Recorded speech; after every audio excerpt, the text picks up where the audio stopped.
Assalamu alaikum, welcome to my channel. Today we are going to solve Cambridge GCSE Mathematics Paper 3 Core, Vision 3 to June 2021, question number 4 onwards. Before we start, do subscribe to my channel if I help you. Do like the video, share it with your friends, and leave a comment in the comment section. Thank you. Let's start. Question number 4. Put a ring around the fraction that is equivalent to 7 over 12. A very easy question. Put each one in the calculator, and whichever, when you put in the calculator and press equal, gives you 7 over 12. That is your answer. And that is 49 over 84. Next, write these numbers in order starting with the smallest. For a question like that, we always change everything to decimal. So put each one in the decimal, press equal, and write down the values. So this is how you do it. We can see the smallest is 58%. Do not write the simplified version, write the numbers that are given to us. Then we have 7 over 12, 0.6, 8 over 13, and 2 over 3. So easy questions. For part C, write 0.724 as a fraction in its simplest form.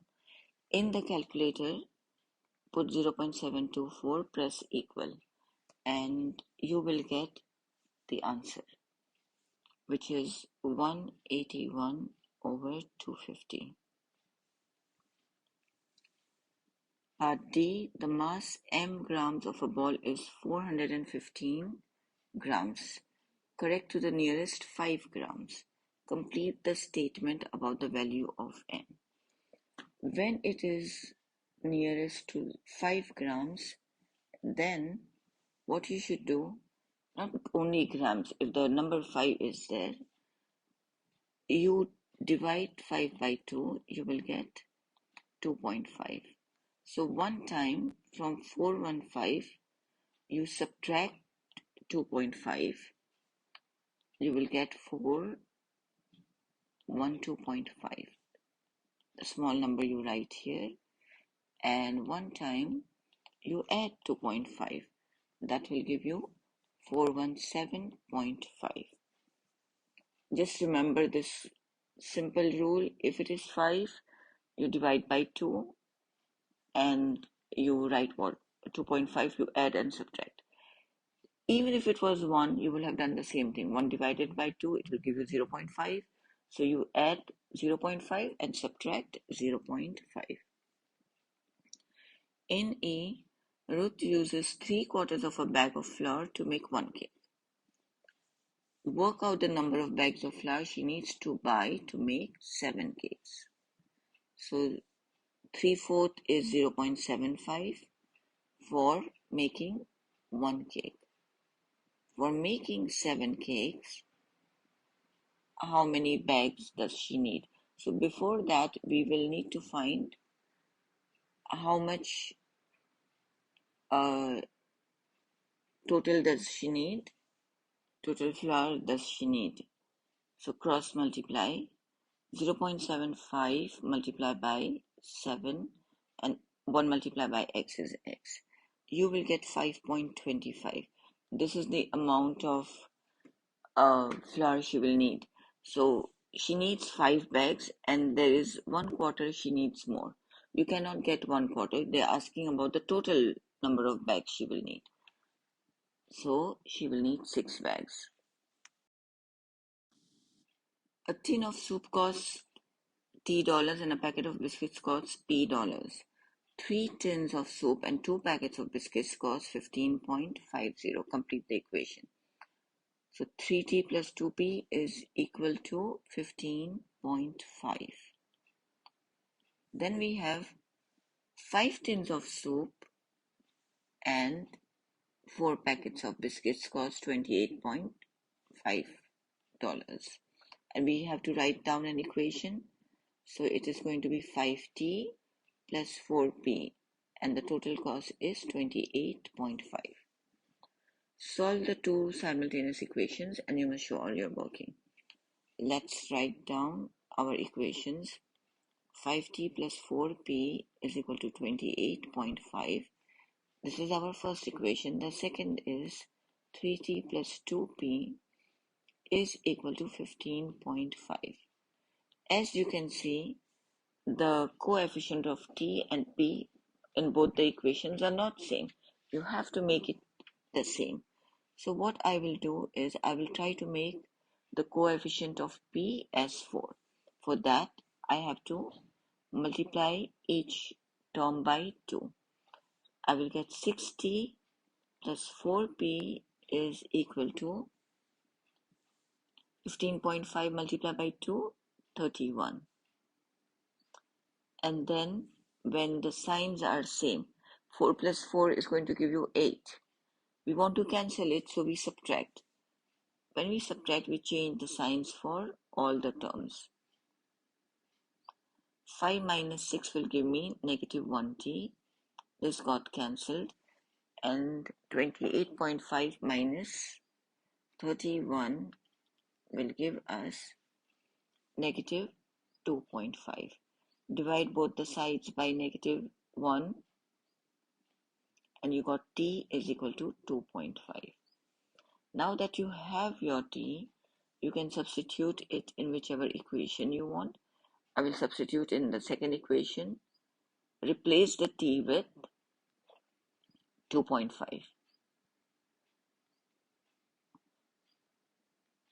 You need to practice these type of questions a lot. They bring it quite often simultaneous.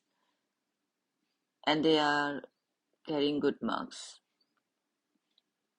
We have to make p the subject, shift the 7.5 to the other side, and we will get, remember the sign will change, 8. Divide 8 by 2, so p is 4. T is 2.5 and p is equal to 4. Question number 5. I've written A here because we will need it for B. So in place of X, just substitute the values that you have here and write your answer in decimal. So 18 divided by negative 8, we will get negative 2.25. And I've written down the answers. I think this is the easiest. 3 marks. You just have to put in the calculator and write it. Now we have to plot it. When x is negative 8, these are our x values, these are our y values. Negative 8, y is negative 2.25. So it's going to be somewhere here. And then we have negative 6 is negative 3. Negative 4 is negative 4.5.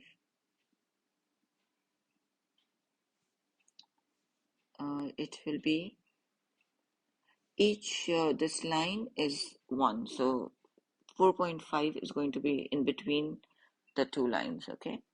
Negative 3 is negative 6. This is negative 3 here, and we have negative 6.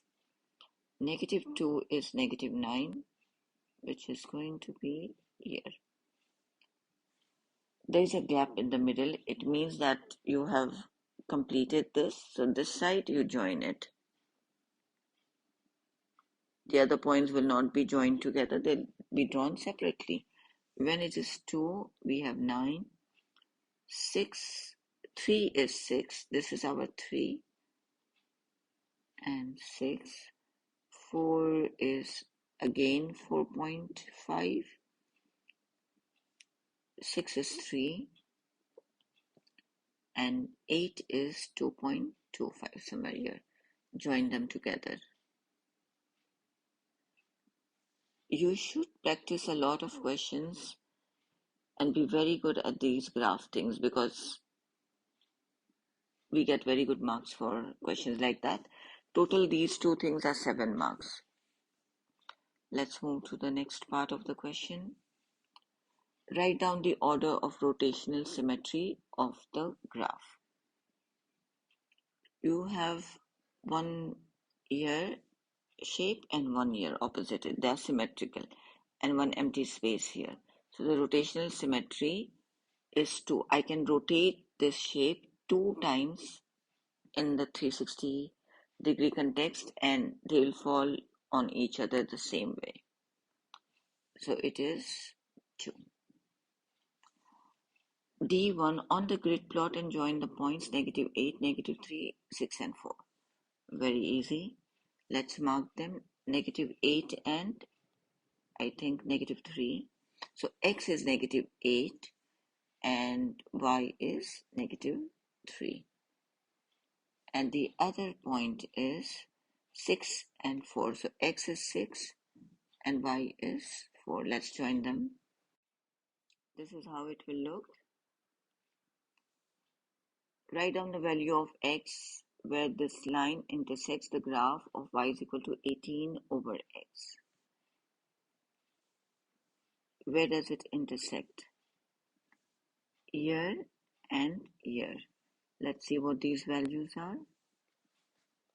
It is 4.9 and the other is -7. So 4.9 and -7. If your answer was between 4.9 to 5.3, you will get your marks. Same if it was from -7.3 to -6.9, your answer is correct.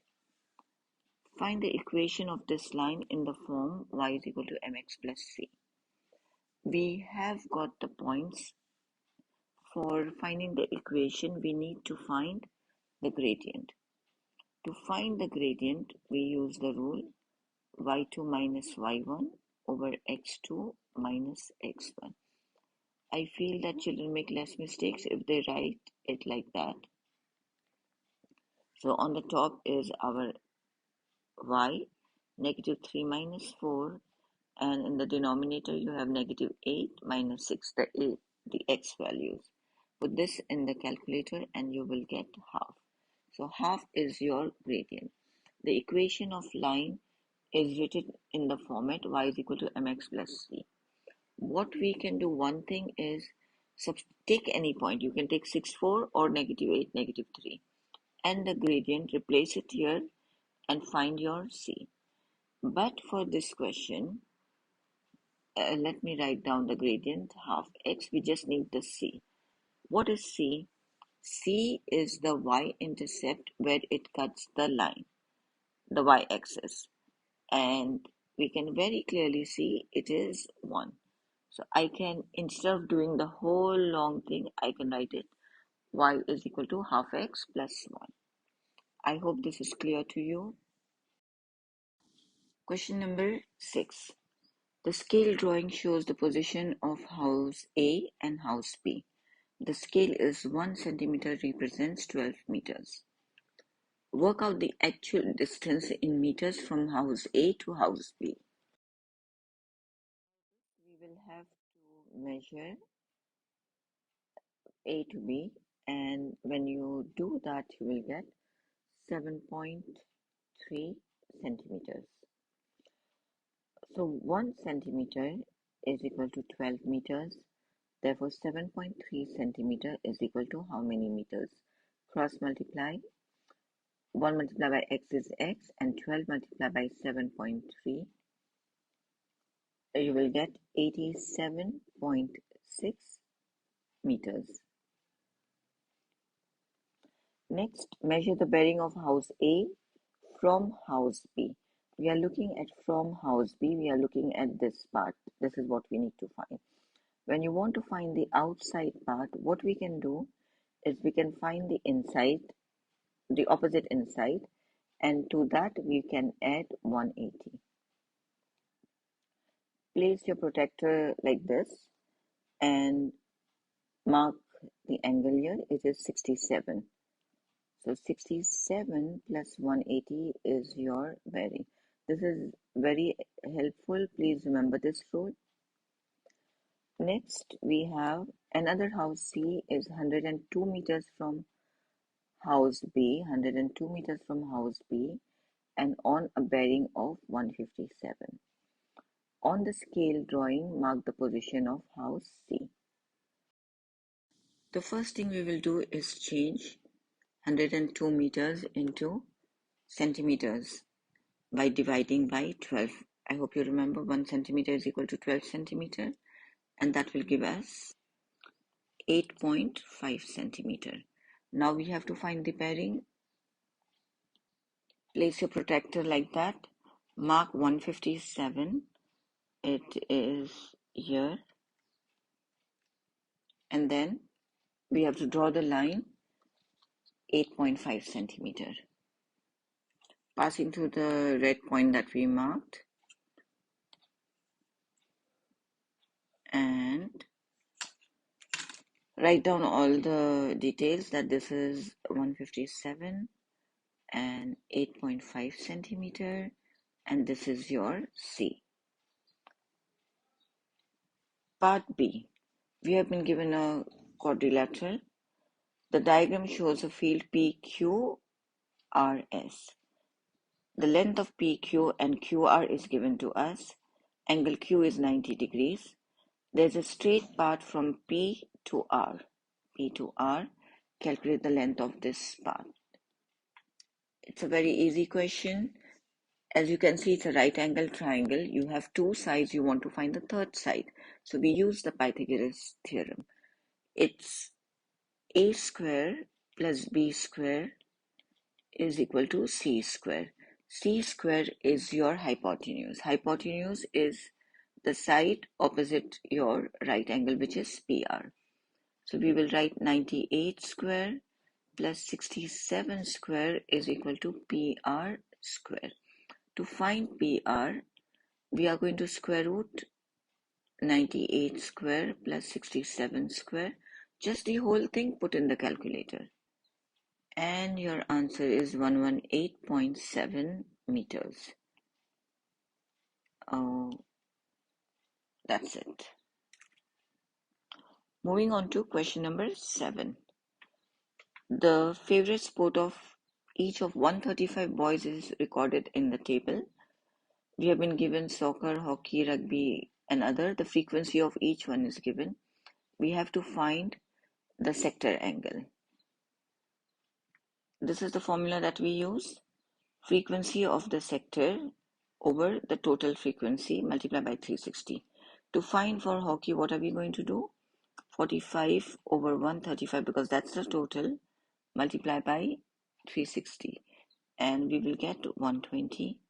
Then for the next one, 27 over 135 multiplied by 360, we will get 72, and 9 over 135 multiplied by 360, we will get 24. Always check by adding your angles, they should equal to 360. That means you didn't make any mistake. Next, complete the pie chart to show these results. The sector for soccer has been drawn for you. So soccer is 144 degrees. And we have to place the protector and draw the other ones. We will do the next one, which is hockey, which is 120. 120 is going to be here. You can see it. Mark it here and draw the line. This one is our hockey, which is 120, and then we have to find rugby and the other. The same way you will do it. You will get like that, rugby, and then the other. Next part of the question. One of these boys is picked at random. Find the probability that soccer is his favorite sport. What is the frequency of soccer? 54. So 54 over the total frequency, which is 135. Put in the calculator and see if you can simplify it. Yes, we can. We will get 2 over 5. So that is the probability of soccer. Whenever you want to find the probability, whatever you're finding for, put that frequency on the top, total below, and just put in the calculator. Part B, 135 girls are asked if they like soccer, which is S, and if they like hockey, which is represented by H. The number of girls who like soccer are 53. The number of girls who like hockey are 68. And the union of all of them is 110. Complete the Venn diagram. To complete the Venn diagram, we always need to find the intersection. We don't have the intersection. So we put I in the middle, or you can write also X.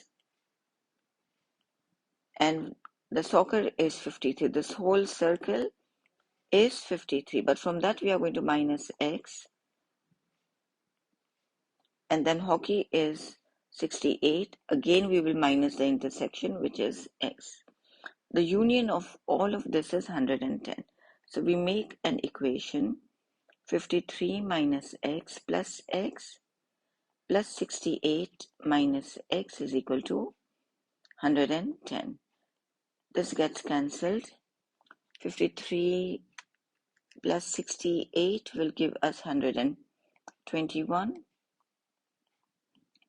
The negative x shift to the right hand side, it will become positive. The 110 you shift here on the left hand side, it will be negative. So your intersection is 11. Now to complete the Venn diagram, we will need to erase this, or let's leave it, and we write x is 11, 53 minus 11, which is 42, and 68 minus 11, which is 57. Add all of them together. We will get 110. So how many total number of students are there? 135. So there are certain students who don't like soccer or hockey. And from 135, we are going to subtract. That is 25. These number of students will be the ones who will be outside. Erase this part. And that's your answer. Next, we have write down the number of S intersection H. The intersection is the middle part. I'm sure you know that. We already found the numbers. They are 11. This brings us to the end of this video. For question number 8 onwards, please watch the next part. Thank you for watching. Do remember to subscribe and like the video.